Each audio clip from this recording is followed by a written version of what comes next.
Remariage du pasteur Marcelo Tunasi, scandale ou sagesse?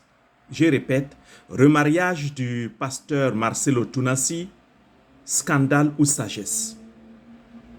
Le remariage du pasteur Marcelo Tunasi fait polémique.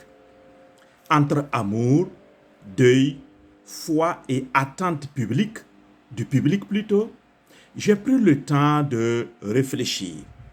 Et aujourd'hui, je vous propose une analyse calme, honnête et sincère et à plusieurs niveaux. Pas pour juger, mais pour comprendre et aider plus d'un. Si tu es nouveau sur cette chaîne, abonne-toi et active la cloche de notification. Le remariage du pasteur Marcelo Tunasi. Scandale ou sagesse? Qu'en penses-tu? Qu'en pensez-vous? Dites-moi déjà en commentaire ce que vous en pensez sans passion, sans jugement. Je vais partir d'abord sur d'une analyse biblique. Sur le plan biblique, le remariage après le décès du conjoint ou de la conjointe est permis. Je ne vais pas me tergiverser encore là-dessus, car tout le monde connaît cela. 1 Corinthiens 7, verset 39 dit ceci: « Une femme est liée par la loi aussi longtemps que son mari est vivant. Mais si le mari meurt, elle est libre de se remarier à qui elle veut, seulement que ce soit dans le Seigneur. » Je pense que ça s'applique bien aussi pour l'homme qui perd sa femme. Oui, c'est comme ça. Et d'ailleurs, sur le plan le mariage civil, vous promettez fidélité jusqu'à ce que la mort vous sépare. Donc, sur ce plan, le pasteur Marcelo n'a pas transgressé un principe biblique ou un principe civil en se remariant. Mais restez jusqu'au bout, car mon analyse ne s'arrête pas là. Je vais beaucoup plus profondément que cela. Ce n'est donc pas pour moi une question de légitimité spirituelle ou biblique. Pour moi, le remariage du pasteur Marcelo Tunasi, c'est une question de symbole. Et cela est très très important. Je vais revenir sur ça, car c'est ça qui va constituer vraiment le point clou de mon intervention. Sur le plan analyse émotionnelle et humaine, pasteur Marcelo Tunasi a aussi des besoins émotionnels, humains et même spirituels. Il y a la solitude à coup sûr, et l'appel du foyer, etc. Ce sont des besoins émotionnels et humains. Et beaucoup de gens disent qu'il n'a fait qu'un an, mais il faut reconnaître que le deuil n'a pas de chronomètre universel. Chez certains, le deuil peut durer 6 mois, 1 an, 2 ans, d'autres ça fait 2 ans, 3 ans ou plus. Chacun a sa manière de réagir par rapport au deuil et de se reconstruire après le deuil. À ce niveau, je ne m'y attarde pas non plus, car il n'y a pas beaucoup de débats à ce niveau.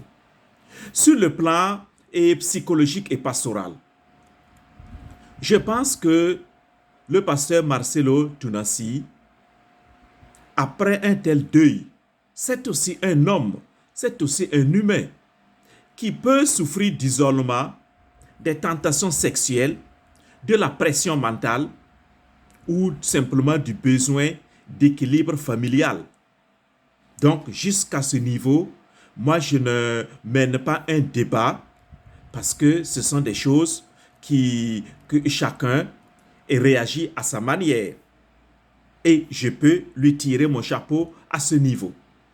Mais mon problème se situe au niveau lorsque je commence à faire une analyse spirituelle, culturelle et sociale. Oui, je dis bien, restez jusqu'au bout car c'est ici le clou de mon intervention. L'analyse spirituelle culturel et social pose de nombreux problèmes. J'ai dit tantôt que le pasteur Marcelo Tounassi est un symbole. C'est un leader de grande renommée de par ses églises. Alors, lorsqu'on est leader de cette envergure, tu ne t'appartiens plus. Ta personne ne t'appartient plus, mais plutôt ta personne appartient à ta communauté spirituelle et à ta communauté culturelle et sociale.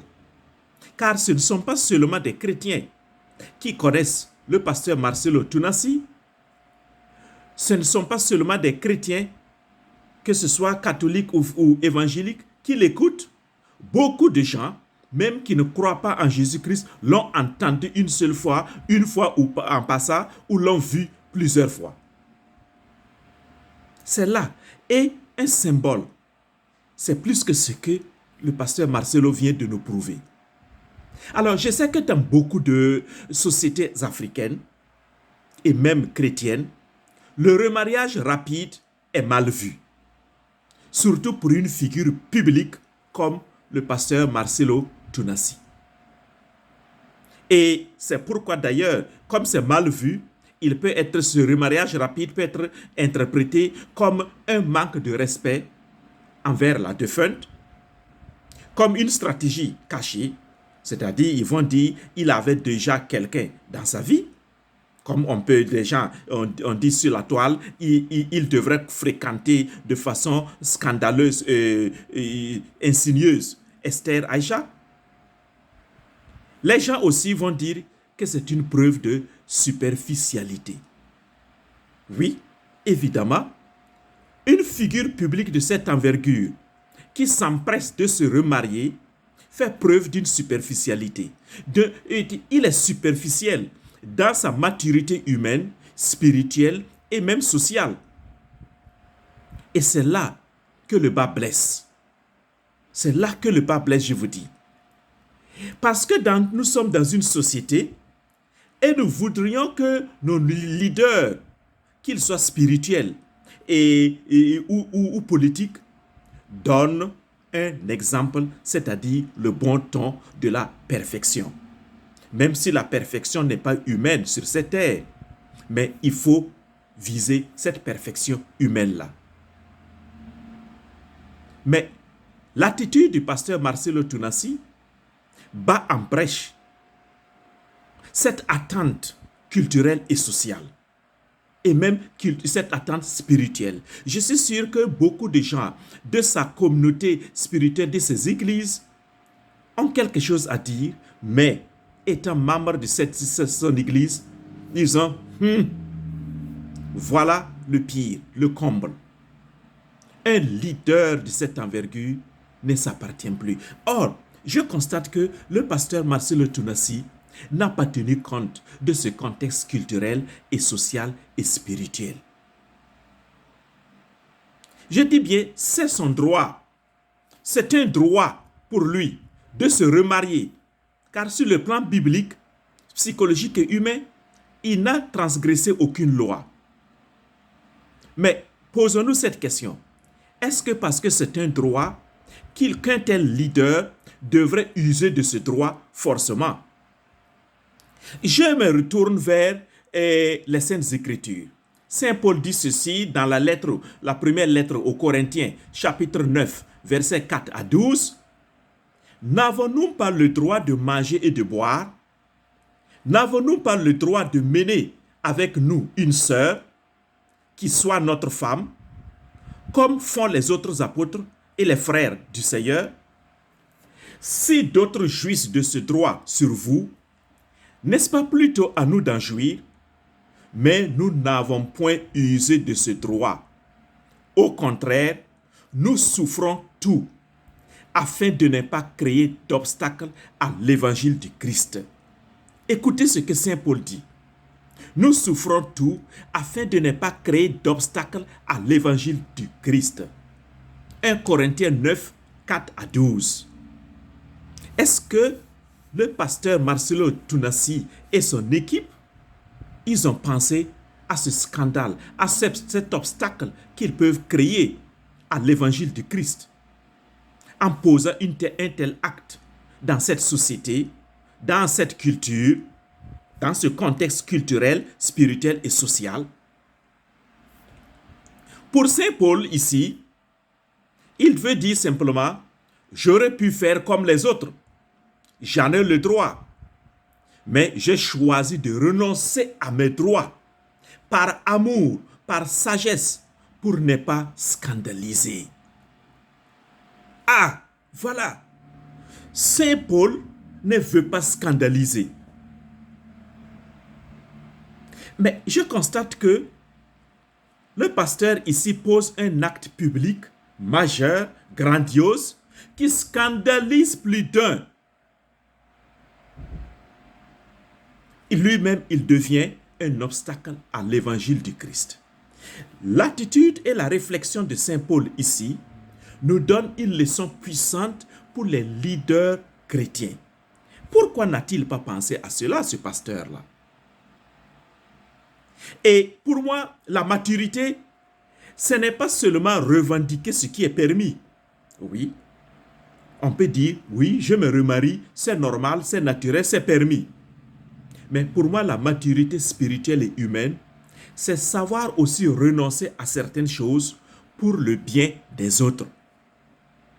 Or, ici, je constate qu'il a simplement pensé à son propre bien, à son ventre et à son bas-ventre, au lieu de penser au bien de tout ce peuple-là qui le regarde et qui le prenait comme un modèle. Je vais plus loin avec d'autres remarques.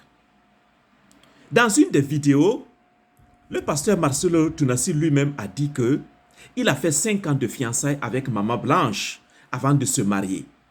Et avant d'affirmer cela, il dit que oui, quand on se marie et on épouse des passions, des cultures, un passé, tout ça, donc il faut prendre le temps de connaître cette personne avec qui l'on veut se marier. Et donc 2 mois, 3 mois, 1 an, ce n'est pas suffisant. Et il donne son propre exemple comme une fierté, comme un modèle. Lui, il aurait passé 5 ans de fiançailles avec Maman Blanche. Il s'est présenté là comme un homme extra, comme un modèle pour les membres de son église. Et je suis sûr que beaucoup d'hommes et beaucoup de femmes, et de jeunes garçons, de jeunes filles, l'ont pris comme un modèle. Et je suis sûr que tel que je connais aussi ce pasteur-là, dur dans ses propos, il a été certainement dur envers ceux qui ne font pas beaucoup de temps avant de se marier. Et j'imagine combien de vies et de cœurs ont été massacrés et brisés parce qu'on les a traités, on a jugé qu'ils se sont précipités pour se marier. J'ai vu de mes yeux, j'ai été témoin dans beaucoup d'églises évangéliques où des pasteurs ou des responsables d'église ont été vraiment sans embâche par rapport à des jeunes qui voulaient se marier. On leur a dit non, allez-y vous faire suivre d'abord par un ancien de l'église parce que c'est trop tôt pour vous. Mais lorsqu'il s'agit maintenant de pasteur lui-même qui pensait qu'un an n'était pas suffisant pour se marier, voilà, il fait 1 an lui-même. N'est-ce pas le lot des pharisiens que Jésus combattait? Dans Matthieu 23, versets 3 à 4, Jésus dit, il lie des fardeaux pesants et les met sur les épaules des hommes, mais ils ne veulent pas les remuer du doigt. Ils imposent des lois, des règles, des exigences, mais eux-mêmes n'osent pas les porter ni les vivre. Leur autorité est théorique. Elle n'est pas incarnée. C'est ça mon problème. Et dans le cas du remariage du pasteur Marcelo Tunasi, certains leaders ou chrétiens peuvent exiger de lui une attente de cette manière. C'est le droit de tout ce peuple-là qui se lève sur les réseaux sociaux pour dire non, pour dire scandale, crier à incompréhension et scandale. Pourquoi lui a-t-il lié ces lois-là, il liait ces gens-là, beaucoup de gens dans l'église à ces lois, et lui-même, il n'ose pas les toucher du doigt.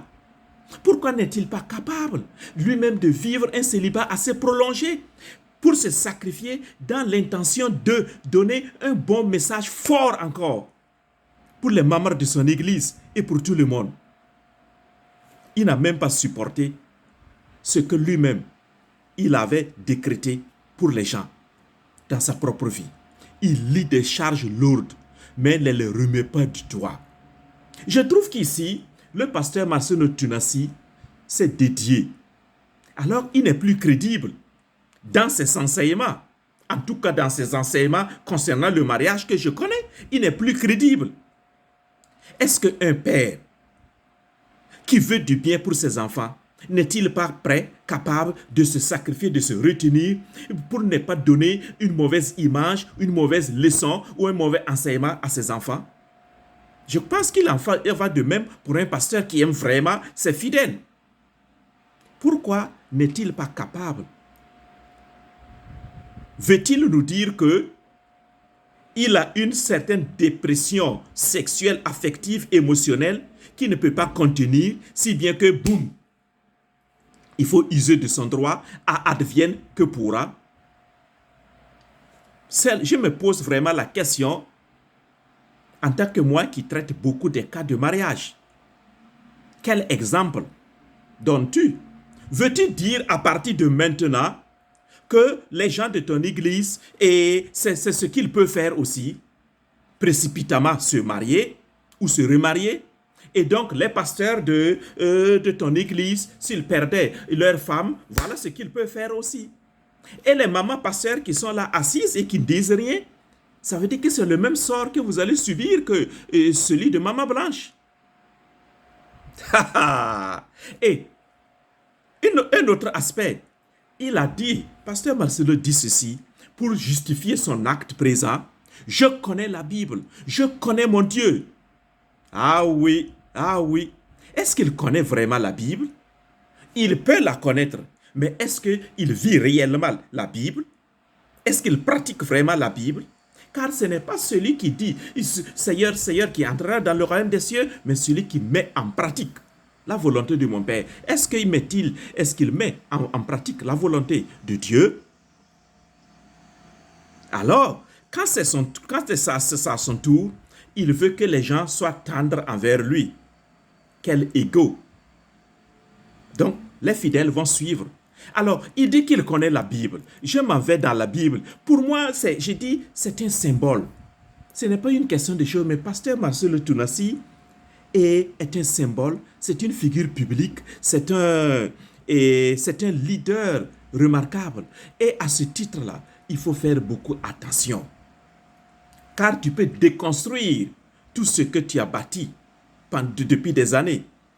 Tu peux déraciner ce que toi-même tu as semé depuis des années. Quand on est leader, ton comportement doit être étudié au pain fin.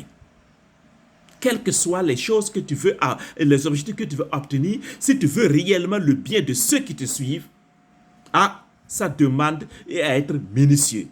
Alors, voici ce que il crée un scandale public ici. Ça me désole un peu. Voici ce que Saint Paul dit dans 1 Corinthiens 8, versets 9 à 12. Prenez garde toutefois que votre liberté ne devienne pas une pierre d'achoppement pour les faibles. Et ainsi, le faible périt par ta connaissance, le frère pour lequel Christ est mort. En péchant de la sorte contre les frères et en blessant leur conscience faible, vous péchez contre Christ. Je connais la Bible, a-t-il dit. Je connais Dieu, a-t-il dit. Oui, tu connais Dieu, mais est-ce que ceux qui te suivent là sont au même niveau que toi? Paul parle ici de manger les viandes sacrifiées aux idoles. Ce n'est pas un problème en soi pour quelqu'un de mature, mais cela peut scandaliser un frère plus faible et donc lui nuire spirituellement. Le scandale. Et Paul va plus loin dans la lettre aux Romains chapitre 14 versets 13 à 15. Décidons plutôt de ne rien faire qui soit pour notre frère une pierre d'achoppement ou une occasion de chute. Paul reprend encore l'idée que nos choix personnels, même légitimes, peuvent devenir une cause de chute pour quelqu'un d'autre s'ils ne sont pas faits dans l'amour. est-ce qu'il y a eu suffisamment d'amour pour la communauté chrétienne, suffisamment d'amour pour le peuple de Dieu dans l'acte, dans la décision de Pasteur Tounassi Marcelo? Voici, ou seulement c'est son ego qui prime. En tout cas, moi, je trouve qu'il n'est plus crédible à ce niveau. Et un leader, moi, mon problème, c'est au niveau de son leadership là. Et c'est pourquoi j'interpelle aussi les papas, les mamans, les parents. Vous êtes des leaders pour vos enfants. J'interpelle aussi tous les leaders politiques et sociaux, les leaders partout où ils sont. Faisons attention, même les actes que nous jugeons légitimes là, est-ce que c'est vraiment le moment de les poser? Est-ce qu'ils ne vont pas scandaliser et détruire notre crédibilité, détruire notre leadership? À moins qu'on est vraiment faux de façon intrinsèque. En résumé, je vais dire ceci. Tu peux avoir une grande foi, une conviction spirituelle profonde, une liberté devant Dieu, mais si ce que tu fais trouble, scandalise ou fait chuter ceux qui t'observent ou t'imitent, tu portes une responsabilité spirituelle. Je suis sûr, combien de gens vont minimiser encore l'Église? Combien de gens vont insulter l'Église, insulter les pasteurs, les prêtres, les leaders religieux et spirituels, les imams? Parce que simplement, ils voient des actes comme ça, la déchéance de certains leaders. La maturité spirituelle n'est pas seulement de faire ce qui est permis, mais de choisir ce qui édifie aussi. Vous voyez, chers amis de l'école de la famille Ephata, voici une analyse assez honnête. Et non pas sur le plan biblique et émotionnel et humain, mais sur le plan spirituel et culturel et social, vu que cet homme-là est une figure publique, un symbole, pour ne pas créer du scandale. Et comme je l'ai dit, si tu es leader quelque part, que tu sois parent, mère, père, ou même moi qui suis ici en face de vous, il y a des choses auxquelles nous devrons faire beaucoup attention dans nos paroles, dans nos décisions, dans ce que nous écoutons, pour ne pas détruire la vie de ceux qui sont derrière nous. Qu'est-ce que les gens vont encore dire de l'Église? L'Église unique de Jésus-Christ. Vont-ils avoir raison en disant « Oui, on a eu raison, voilà encore ce qu'ils sont en train de faire. » Ils ne sont même pas capables de bien gérer les choses terrestres. Le sexe, le mariage, ça c'est des choses de ce bas monde. Au lieu de nous élever vers les choses spirituelles, les choses du royaume des cieux, les détracteurs de l'Église vont encore avoir raison. En tout cas, c'était mon point de vue. Analysons ensemble et tirons vraiment des conclusions pour notre comportement de tous les jours. Je ne le juge pas, lui, ce pasteur, mais je veux que chacune d'entre nous tire vraiment des leçons. Qu'est-ce que tu fais aujourd'hui comme comportement? Voilà. Alors, une bonne journée, un bon week-end à tout le monde.